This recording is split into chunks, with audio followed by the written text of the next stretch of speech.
Hello everyone, আজকে এই ভিডিওতে আমরা মূলত কথা বলবো কারফিউ নিয়ে। কারফিউ আসলে কি, কোন ক্ষমতা বলে কারফিউ জারি করা হয় এবং বিগত কয়েকদিনে যে কারফিউ জারি করা হয়েছে সে বিষয়ে আমরা আজকে আলোচনা করতে চেষ্টা করব।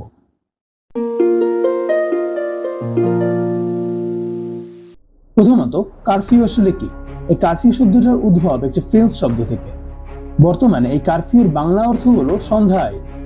বিদ্যুৎ আবিষ্কারের পূর্বে মানুষ যখন আগুন ব্যবহার করত তখন দুর্ঘটনা এড়ানোর জন্য সন্ধ্যার একটি নির্দিষ্ট সময়ের পর সমস্ত আগুনগুলো নিভিয়ে দেওয়ার নিয়ম ছিল এবং এর পাশাপাশি সেই সময়ের পর ঘর থেকে কাউকে বাইরে বের না হওয়ার জন্য যে আইনটা করা হয় সেটাই হচ্ছে সন্ধ্যা আইন।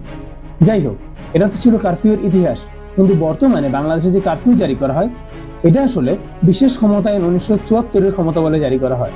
এই বিশেষ ক্ষমতা আইন 1974-এর ধারা 25 অনুযায়ী জেলা ম্যাজিস্ট্রেট বা মেট্রোপলিটন এলাকায় পুলিশ কমিশনার কোনো বিশেষ এলাকায় কারফিউ জারি করতে পারে, আর এই কারফিউ চলাকালীন সময় কেউই কর্তৃপক্ষের অনুমতি ছাড়া বাইরে বের হতে পারবে। ধারা 25-এরই উপধারা 2 অনুযায়ী কেউ যদি কারফিউ চলাকালীন সময় বাইরে বের হয় তাহলে তাকে ভোগ করতে হতে পারে সর্বোচ্চ 1 বছর পর্যন্ত কারাদণ্ড বা জরিমানা বা উভয় দণ্ডেই দণ্ডিত হতে পারে। বিশেষ বিশেষ পরিস্থিতিতে কারফিউ জারি করা যেতেই পারে, কিন্তু প্রশ্ন হলো বর্তমানে এমন কি পরিস্থিতি তৈরি হলো যার কারণে কারফিউ জারি করা লাগছে সরকারের? দেশে কি জঙ্গি হামলা হয়েছে, নাকি বাইরের কোনো আক্রমণ হয়েছে দেশের উপরে? তেমন তো কোনো কিছু হয়নি।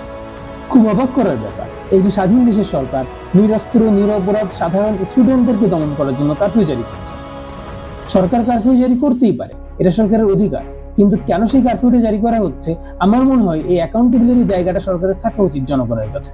কিংবা আপনি দেখেন, কারফিউ কখন জারি করা হয়? 1952-তে, 1969-এ কিংবা মুক্তিযুদ্ধের সময়। এই সময় পুরো দেশের মানুষ সরকারের বিপক্ষে চলে যায়। অর্থাৎ কারফিউ জারি করার ইনডিরেক্ট অর্থ কি এটা যে সরকার আসলে বুঝতে পেরেছে তার পাবলিক অ্যাটাচমেন্ট নাই? এটা একটা খুবই গুরুত্বপূর্ণ প্রশ্ন।